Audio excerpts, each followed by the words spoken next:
ওই একজনের জাগে দুইজনের জাগে। মায়েরা তুলছে তুলছে আবার ভাবছে না হাত তুললে কি বলবে ঠিক নেই।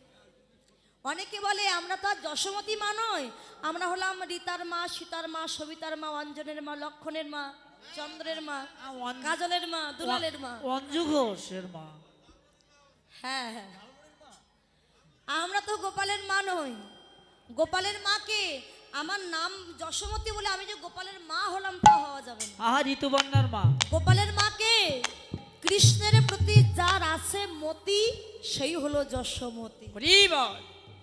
যশোমতী মা পালন করেছিলেন আর গর্ভে ধারণ করেছিলেন একমাত্র আমার দেবকী মা।